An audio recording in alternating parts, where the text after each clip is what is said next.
The cowboy was supposed to ask for her sister's hand, so why did he stop speaking the moment he saw the quiet woman standing by the barn? A plate slipped from Ruth Holloway's hands and rattled across the floorboards. Nobody moved. The fire popped in the stove. Snow tapped softly against the window. Across the dinner table, Luke Grayson stood with his hat in one hand and his eyes fixed on her. Violet's smile vanished. Edgar's coffee cup froze halfway to his lips. Then Luke said 6 words that made the entire room fall silent. Ruth felt the cold from outside somehow find its way into her chest, and what happened next made even less sense. Before we go on, tell me where you're watching from and whether you would have stayed or walked away. Winter arrived early in Silver Basin. The first hard frost settled across the valley before Thanksgiving. Thin sheets of ice clung to the water troughs. The gray mountains beyond town looked closer than usual, their peaks hidden behind low clouds moving in from the north. At Holloway Ranch, everyone was busy preparing for an important visitor. Martha Holloway stood in the kitchen directing work as if a governor were coming. "Violet, wear the blue dress. The one with the lace?" "The blue one," Martha repeated. "Mr. Grayson isn't riding all the way out here to look at flour sacks." Violet smiled and disappeared toward her room. No one asked where Ruth was. Ruth Holloway was outside. She stood beside the north barn with her sleeves rolled above her wrists despite the cold. A lame sorrel gelding shifted nervously beside her. One front hoof rested awkwardly above the frozen ground. The horse belonged to a neighbor. The neighbor trusted Ruth more than the local farrier. Ruth crouched carefully and lifted the hoof. A loose stone was wedged deep near the frog. "There you are," she murmured. The gelding tossed its head once but settled when her hand moved along its neck. A few moments later, the stone dropped into the dirt. The horse immediately put weight back onto the leg. The owner let out a breath. "I knew it was something simple." Ruth smiled faintly. "Simple once you find it." The man handed her 2 coins. She accepted only one. "You need feed more than I need extra money." The man shook his head. "You always do that." Ruth tucked the coin into her coat pocket. By the time the neighbor rode away, another rider was approaching along the ranch road. Tall, broad-shouldered, mounted on a dark bay horse, Luke Grayson. Even from a distance, he was easy to recognize. Most ranchers in Silver Basin talked too much. Luke Grayson never did. His ranch sat several miles west beyond the creek crossing. He owned more cattle than anyone under 40 and somehow managed to stay out of nearly every argument in town.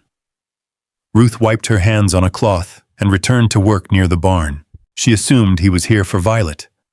Everyone else did.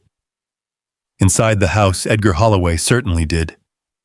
The moment Luke dismounted, Edgar met him on the porch with a grin large enough to hide 3 years of debt. "Mr. Grayson, glad you came." Luke removed his gloves. "Morning. Come inside." Martha's prepared lunch. Luke glanced toward the barn. Just for a second. He had arrived in time to see Ruth calm the gelding and remove the stone. Then he followed Edgar into the house. Lunch was served on the good plates. The blue dress appeared. Violet laughed at every story. Martha beamed. Edgar talked about weather, cattle prices, and opportunities for neighboring ranches to work together. Luke listened, mostly. His eyes moved around the room once or twice. Each time they landed on the empty chair near the end of the table. "Your other daughter?" he finally asked. Martha's smile tightened. "Ruth is working." Edgar waved a hand. "She prefers chores." At that exact moment, the kitchen door opened. Ruth entered carrying a ledger book. A few strands of dark hair had escaped beneath her bonnet. Her gloves were worn thin at the fingertips. She crossed the room without looking at anyone. "Mr. Holloway," she said quietly. The feed invoice from Carson Supply doesn't match the delivery. Edgar frowned. Not now. It says 12 sacks. We received 10. Not now. Ruth set the paper beside him and stepped away. Luke noticed she had already marked the discrepancy in pencil. No one else seemed interested. Lunch continued. Later that afternoon, Edgar called Ruth into his office. The office sat near the rear of the house beside a narrow window overlooking the corrals. A fire burned low in the stove. Several papers waited on the desk. Ruth stopped the moment she saw them. No. Edgar leaned back. You haven't even read them. I don't need to. Martha stood nearby with folded arms. The papers concerned a small piece of land. 20 acres, not much, but it had belonged to Ruth's mother, the only thing she had left behind. We need it included, Edgar said. The marriage arrangement has to look strong. Ruth stared at the documents. Then use your own land. We are. Then you don't need mine. Martha's patience snapped. That land isn't doing anyone any good. It belonged to my mother, and you're still living under this roof. Silence filled the room. Outside, wind rattled against the window. Edgar slid a pen forward. Sign it. Ruth didn't move. You expect me to give away the last thing she left me so Violet can have a larger dowry? It's for the family. No, Ruth said quietly. It's for Violet. The room went still. Then a voice came from the doorway. She doesn't seem interested. All three turned. Luke Grayson stood there. No one had heard him approach. Edgar immediately forced a smile. Private family business. Luke's gaze moved from the papers to Ruth, then back to Edgar. Didn't sound private. No one answered. After a moment, Luke simply nodded and stepped away. But Ruth noticed something. For the first time all day, Edgar looked uncomfortable. Night settled over Silver Basin. Oil lamps glowed inside the Holloway house. Supper was served. Everyone gathered around the table. Luke sat beside Edgar. Violet wore the blue dress again. The conversation drifted toward marriage, toward futures, toward expectations. Edgar finally cleared his throat. Well, Mr. Grayson, I suppose we're all wondering the same thing. Martha smiled. Violet lowered her eyes. Across the room, Ruth stood near the stove collecting empty dishes. Luke set down his coffee cup. The sound seemed unusually loud.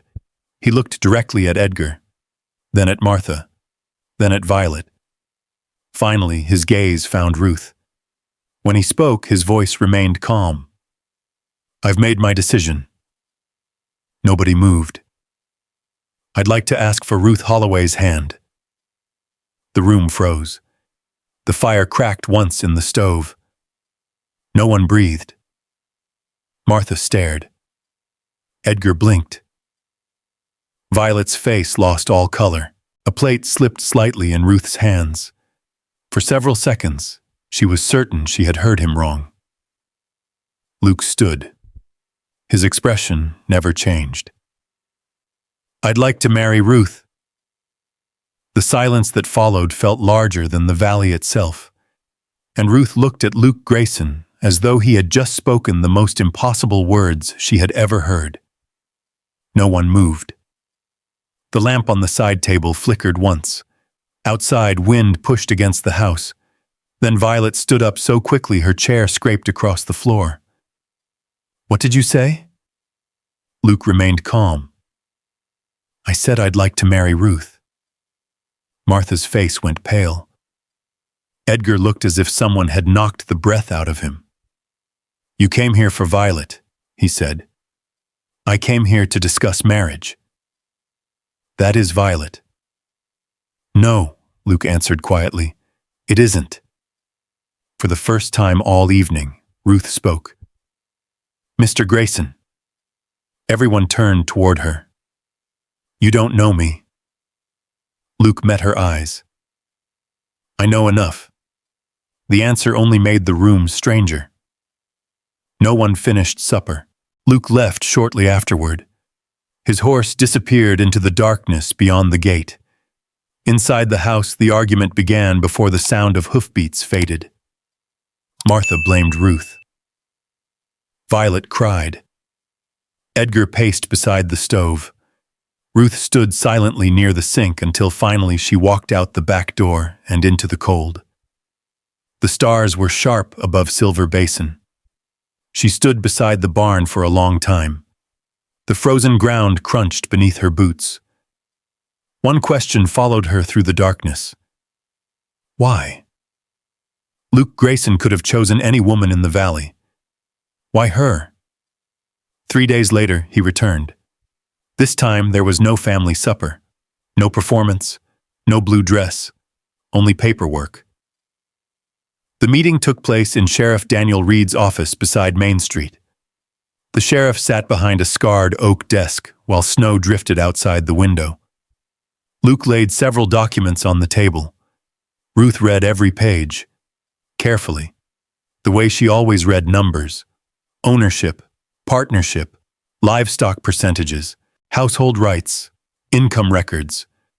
Her name appeared beside his, not beneath it. Beside it. She looked up. Why?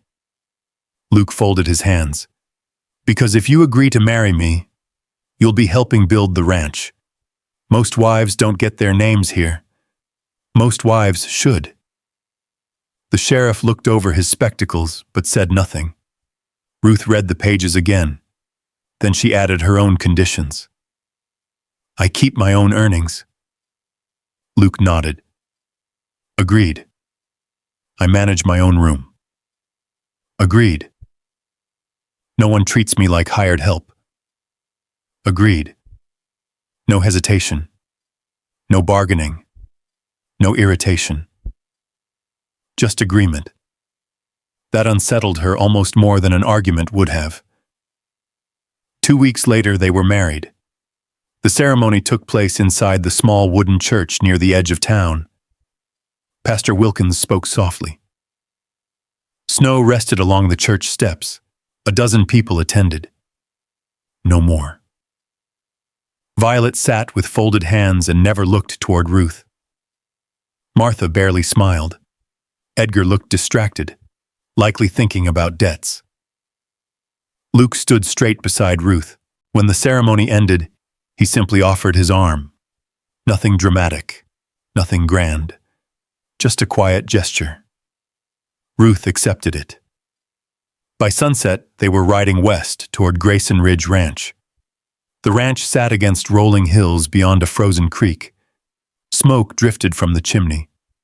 Several lanterns glowed warm against the gathering darkness. The house was larger than Ruth expected. Not extravagant, just solid. Built by someone who intended it to last. Luke carried her trunk inside, then stepped aside.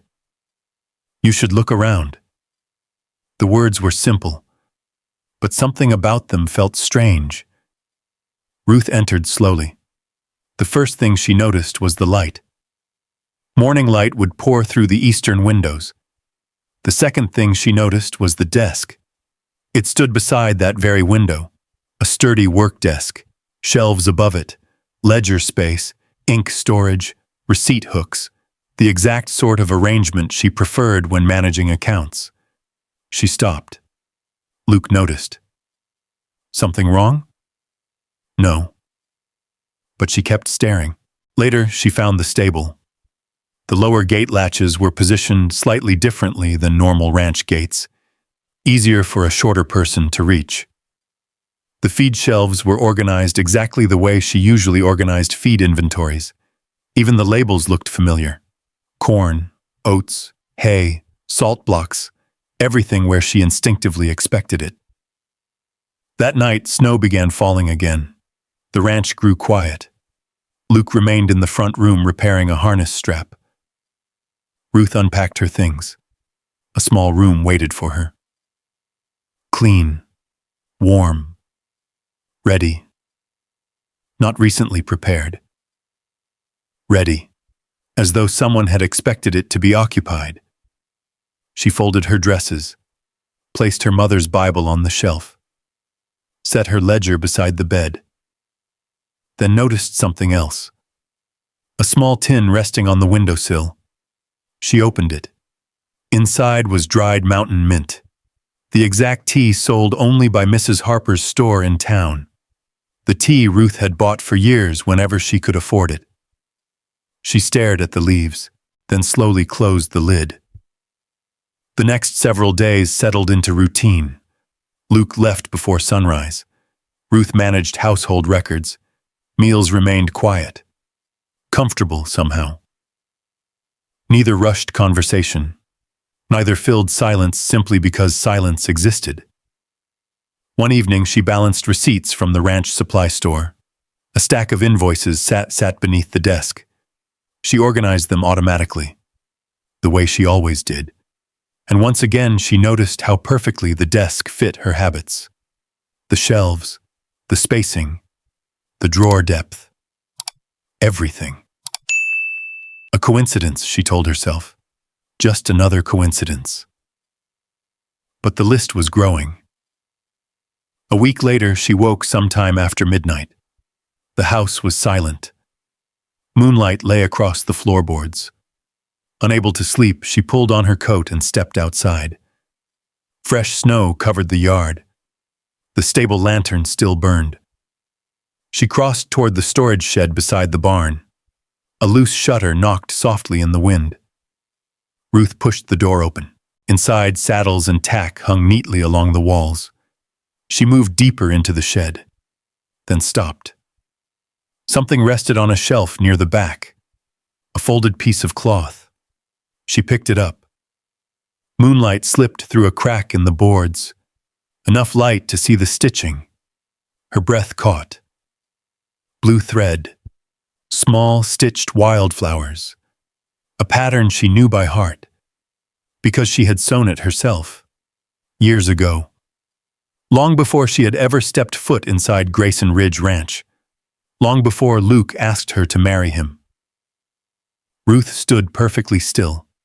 The old handkerchief rested in her hands, and for the first time, a thought she had been pushing away refused to leave.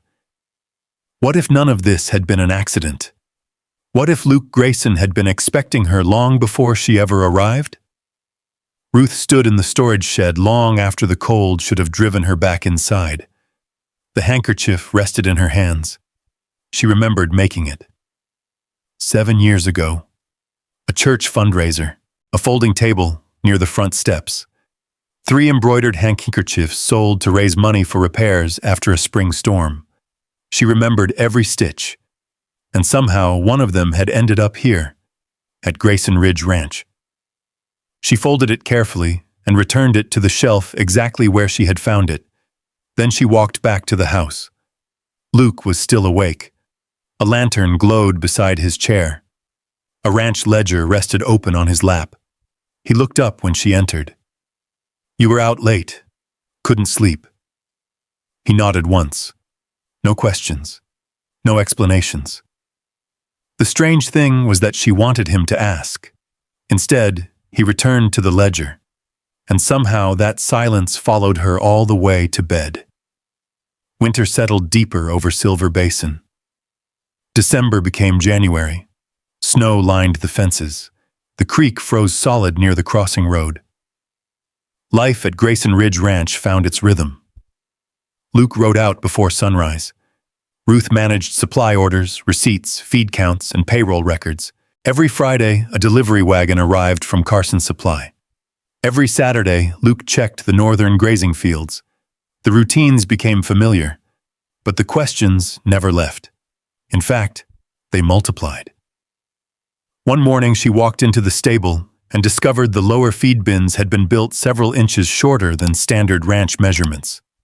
The design made no sense for a tall rancher like Luke, yet it fit her perfectly. Another afternoon, she found a small shelf beside the office desk. It held ink bottles, receipt books, and pencils. Exactly the arrangement she had always used at Holloway Ranch. Not similar. Exact. The same spacing, the same order, the same habit. She stared at it for a long time. Luke entered carrying a sack of mail. Something wrong? Ruth looked toward the shelf. Who designed this office? I did. When? A few years ago, the answer stayed with her. Several years ago, long before she arrived, long before there was any marriage, long before there was even a possibility of marriage. She said nothing, but that night she wrote the date in her own notebook. One more strange detail, one more piece that didn't fit. Meanwhile, trouble was growing elsewhere. Amos Crowley visited Holloway Ranch twice before New Year's. The entire valley knew it. People talked inside Harper's General Store. They talked outside the church. They talked while loading feed sacks onto wagons. The banker wanted his money. Edgar Holloway didn't have it. One afternoon, Ruth rode into town for supplies. Snow crunched beneath the horses' hooves along Main Street. She tied her mare outside Harper's and stepped inside. The bell above the door rang softly. Warm air smelled of coffee, leather, and flour. As she gathered supplies, a familiar voice stopped her. Ruth. She turned. Violet stood near the fabric counter. The distance between them felt awkward now. Not hostile, just unfamiliar. Violet hesitated, then looked away. Father says Crowley's coming again. Ruth nodded. I'm not surprised. Neither spoke for several seconds. Then Violet said something unexpected. Luke used to be around more than I realized. Ruth looked up. What do you mean? Violet shrugged. I've been thinking. She adjusted her gloves. 5 years ago, when you worked at Mrs. Turner's boarding house, he stopped there often. Ruth frowned. He traveled through town. Maybe. Violet looked toward the snowy street. Then there was the church auction, the harvest fair, the school fundraiser. One by one she named places, events, years. Luke had been present at all of them. Not constantly, not suspiciously, just often enough to notice. Ruth felt something stir uneasily inside her. That doesn't mean anything. No, Violet agreed quietly. But it's strange. For once, they both saw the same mystery. When Ruth returned home, she found Luke repairing a gate near the south pasture. Snow drifted around his boots. His sleeves were rolled despite the cold. He glanced up when she approached. How was town? Fine. The answer came too quickly. Luke studied her for a second, then returned to the gate. Neither said anything more, yet Ruth felt increasingly aware of him, not because of what he did, because of what he didn't. He never pushed, never explained, never volunteered information, and somehow that made everything harder. Late in January, a blizzard rolled through the valley. For 2 days, the ranch disappeared beneath wind and snow. Travel stopped. Work moved indoors. On the second afternoon, Ruth decided to organize a storage cabinet in her room. The room had begun to feel familiar, almost too familiar, as though she belonged there. That thought bothered her enough that she opened every drawer, every shelf, every cabinet. By evening, she found something tucked behind a stack of old account books, a folded sheet of paper, yellowed with age. She unfolded it and froze. It was a drawing, not a sketch of the ranch, not a map, a room, her room, the exact room she occupied now. The eastern window, the bed, the desk, the shelves, even the placement of the lamp. Every detail matched. At the bottom corner sat a date. 4 years earlier. 4 years before their wedding. 4 years before she had ever stepped inside Grayson Ridge Ranch. Snow rattled against the window. The room suddenly felt very quiet. Ruth stared at the drawing, then slowly looked around. The room had not been prepared after the marriage. It had existed long before. Waiting. The realization settled over her like the winter storm outside. She folded the paper carefully and slipped it into her pocket. The next morning, the blizzard finally passed. Sunlight returned. Snow sparkled across the valley. Luke left early to check damaged fences. Ruth carried the drawing with her all day. By afternoon, she found herself wandering through the ranch buildings, looking, searching, not entirely sure for what.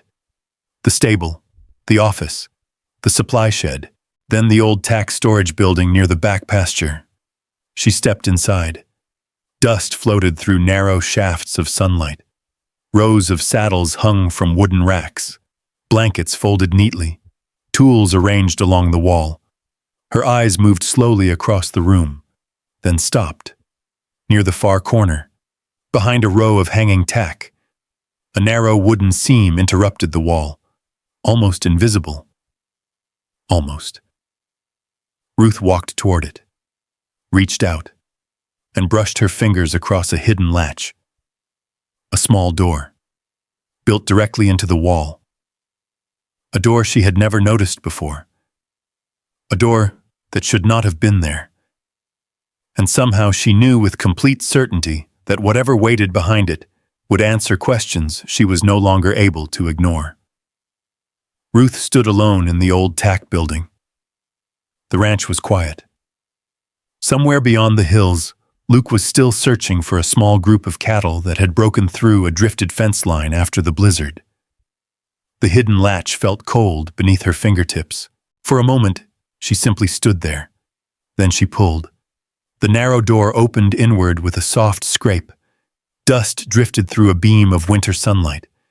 The space beyond was small, barely large enough for a person to stand upright. A short stairway climbed into a loft hidden between the outer wall and the roofline. Ruth hesitated. Then she stepped inside. The air smelled faintly of cedar and old paper. At the top of the stairs sat a wooden chest. Nothing fancy. Just solid cedar boards with iron hinges worn smooth by time. The chest looked old, older than some of the buildings in town. Ruth knelt beside it. Her heartbeat sounded unusually loud in the silence. The lid was not locked. That surprised her more than anything. Slowly, she lifted it. For several seconds, she forgot to breathe. Inside lay a collection of small things. Not valuables, not money, not land deeds. Things, ordinary things, important only to someone who understood them. On top rested a faded blue ribbon. Ruth picked it up carefully. The ribbon had once belonged to her. She remembered losing it at the county fair nearly 9 years earlier. She had searched for it half the afternoon before finally giving up. Yet here it was, folded neatly inside Luke Grayson's chest. Beneath it sat a small piece of paper. Ruth unfolded it. A date. Nothing more. Just a date written in careful handwriting. June 14th, 1879. Her mother's death. Ruth sat very still. No one outside the family had known that date. Very few people inside the family remembered it. Yet Luke had written it down. Below the paper were several notebooks, not journals, observations, small entries, short notes. One page mentioned seeing Ruth repair a broken wagon wheel after church. Another described her helping Mrs. Turner unload flour sacks during a rainstorm. Another recorded how she had spent nearly an hour calming a frightened colt during a lightning storm. The notes were simple, never intrusive, never possessive, just observations, the way someone might write down stars they noticed in the night sky. Then she found the letters, 7 of them, each folded carefully, each dated years apart, none sealed, none mailed. Her hands trembled slightly as she opened the first. The handwriting was unmistakably Luke's. The date at the top read, September 1877, 9 years earlier. The letter was short. He wrote about a county fair, about a girl standing near a pie stand, about a child who dropped a pastry into the dirt. Everyone else walked past.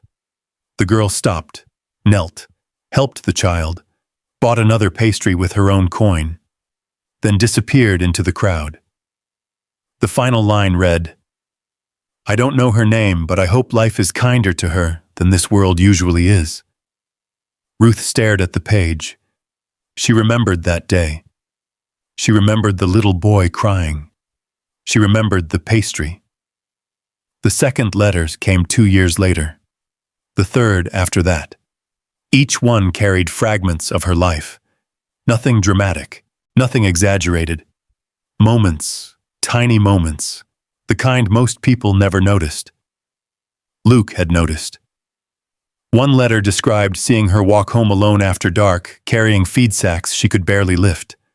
Another mentioned watching her repair fence posts while 3 grown men stood arguing nearby.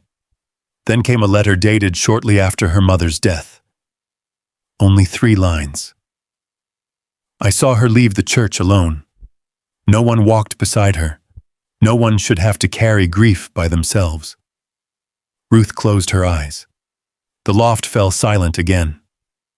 Outside, wind moved softly across the ranch. She opened the next letter, and the next. Years unfolded between the pages. Years of silence. Years of distance. Years of caring without asking for anything. Not once did Luke write about claiming her. Not once did he write about deserving her. Not once did he write about being owed anything. He simply noticed and remembered. The final letter was dated only months before he arrived at Holloway Ranch. The handwriting seemed steadier, more certain. It ended with a sentence that left Ruth staring at the page long after she finished reading. If she ever needs a place where she doesn't have to fight for her right to stand there, I hope I have the courage to offer it. Ruth lowered the letter slowly. The winter sunlight had shifted across the floorboards. Hours had passed. She hadn't realized it. For a long time she sat beside the open chest, not crying, not angry, not even confused anymore, just quiet. Her entire life looked different now. Every lonely year, every difficult season, every time she believed no one saw her, someone had. Someone had been paying attention all along, not loudly, not selfishly, just steadily. The realization settled over her like fresh snow. Soft, heavy, impossible to ignore. By the time she climbed down from the loft, dusk had begun gathering over the ranch. Lantern light glowed from the house. Luke's horse stood near the stable. He was home. Ruth looked toward the warm light spilling from the kitchen windows, then down at the first letter still resting in her hand. For a moment, she considered returning everything to the chest and pretending she had never found it. Instead, she folded the letter carefully, carried it across the yard, opened the kitchen door. Luke sat at the table drinking coffee from a worn tin mug. He looked tired from the long ride. Snow still clung to his coat. When he saw her, he set the mug down. Neither spoke. The room felt smaller than usual. Ruth crossed the floor, reached the table, and quietly placed the first letter in front of him. Then she stepped back. Luke looked down at the page. His face changed. Only slightly. But enough. Enough for her to know he recognized it immediately. And enough for him to understand that the years of silence between them had finally come to an end. The kitchen stayed quiet. Snow melted slowly from Luke's coat near the stove. The letter rested between them on the table. Neither reached for it. Neither looked away. Finally, Luke lowered his eyes. For a long moment he simply stared at the familiar handwriting. Then he let out a slow breath. I wondered if you'd ever find them. Ruth pulled out a chair. Not across from him, beside the window. She sat carefully. You kept everything. Luke nodded once. The fire cracked softly behind him. Yes. Why? The question hung in the room. Not angry, not accusing, just honest. Luke looked toward the dark glass of the window. Beyond it, the ranch sat buried beneath winter. The corrals, the stable, the frozen pasture, all of it silent. When he finally spoke, his voice was low. Because they mattered. Ruth waited. He folded his hands together. I didn't think I mattered to you. The honesty of it surprised her. More than the letters, more than the hidden room, more than 9 years of quiet observations. Luke Grayson had never seemed uncertain about anything. Yet here he was, looking like a man carrying something fragile. I saw you at the county fair, he said. Ruth smiled faintly. The pastry. The pastry. For the first time since she'd known him, she saw the edge of a smile appear. Small. Gone almost immediately. You remembered? I remembered the boy crying. I remembered you helping him. The room settled again. Comfortable. Not easy, but real. Ruth looked down at the letter. Why didn't you say something? Luke was quiet. Long enough that she wondered if he would answer at all. Then he did. I didn't want to become another person deciding things for you. She looked up. His eyes met hers. Steady. Open. You spent most of your life with people telling you what your future should be. His gaze shifted toward the fire. Your father. Your mother. People in town. He paused. I didn't want to be one more voice doing the same thing. The words landed gently, yet they struck harder than anything else, because they were true. For years she had been told where to work, what to give up, what she owed, what she should accept, what she should sacrifice. Luke had never asked for any of it. Not even now.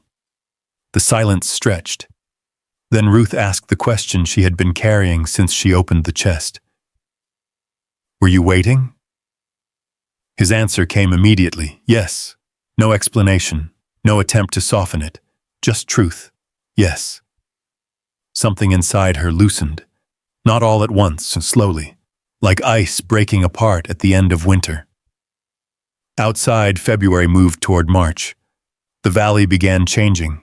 Snow retreated from the lower hills. Mud returned to the roads. The creek started running again. Life moved forward.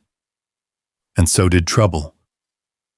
Amos Crowley arrived at Holloway Ranch with new papers, new demands, new deadlines. Within days, everyone in Silver Basin was talking. Some claimed Edgar Holloway would lose everything before Springs. Others said Crowley already had buyers waiting. One afternoon, Sheriff Daniel Reed rode out to Grayson Ridge Ranch carrying a leather satchel. Ruth met him on the porch. Sheriff, Mrs. Grayson. He removed his hat. There are concerns about the Holloway debt records. Ruth's attention sharpened immediately. What concerns? Daniel handed her several documents. Numbers don't line up. That evening she sat at the eastern desk. Receipts, payment ledgers, interest calculations, loan extensions, page after page, hour after hour. Luke brought coffee once, then another cup later. He never interrupted, just left the mug beside her elbow and returned to his work. Near midnight, Ruth stopped turning pages. Her eyes narrowed. Then she checked the figures again and again. The mistake wasn't a mistake. It was deliberate. One payment had been recorded twice. Another had vanished entirely. Interest had been added against money already paid. She reached for a fresh sheet of paper. By sunrise, she had the answer. Crowley wasn't collecting a debt. He was creating one. 3 days later, the matter reached the sheriff's office. Crowley arrived confident. Edgar arrived nervous. Martha looked exhausted. Violet sat quietly near the wall. Luke stood beside Ruth. Not in front of her. Beside her. Exactly where he always stood. Sheriff Reed reviewed every page, every receipt, every signature, every date. The room grew quieter with each passing minute. Finally, the sheriff closed the final ledger. "Mr. Crowley," he said, "you've got a problem." Crowley's face changed. Only slightly, but enough. Enough for everyone to see. The investigation lasted another week. By the end of it, the fraudulent charges were removed. The land remained with the Holloways. Crowley lost his claim. For the first time in years, Edgar Holloway looked at Ruth without taking her for granted. They stood outside the sheriff's office beneath a bright March sky. "I should have listened to you," he said quietly. Ruth looked toward the mountains. The wind moved gently through town. People crossed Main Street carrying feed sacks and supplies. Life continued. "I know," she said. That was all. And somehow it was enough, because she no longer needed anything else from him. Spring arrived slowly. Green returned to the valley. The eastern window filled with sunlight again. One morning, Ruth came downstairs and found a new bookshelf standing beside her desk. Smooth pine, carefully built, wide enough for every ledger she owned. Luke was outside repairing a gate. He never mentioned the shelf. She never mentioned noticing it. Some things no longer needed explanation. A week later, she found a folded piece of paper on the desk. Not hidden, not locked away, just waiting. She opened it. One sentence. Written in the same careful handwriting she now knew by heart. "I never stopped hoping you'd walk through that door." Ruth sat very still. Sunlight warmed the edge of the paper. Outside, a meadowlark sang somewhere beyond the pasture fence. After a while, she stood, walked upstairs, opened the cedar chest. The letters remained exactly where she had left them, but this time she did not place the new note inside. Instead, she carried the entire chest downstairs, set it in the center of the living room, out in the open. No secrets, no hidden rooms, no locked doors. When Luke came inside later that afternoon, he noticed it immediately. His eyes moved from the chest to Ruth. Neither spoke, neither needed to, because for the first time in nearly a decade, there was nothing left unsaid. That evening, they sat beside the eastern window. The valley stretched before them. Green grass moved beneath the spring wind. The mountains stood blue against the fading sky. Ruth folded her hands in her lap. Luke rested back in his chair. No ceremony, no dramatic declarations, no grand ending. Just two people watching daylight leave Silver Basin.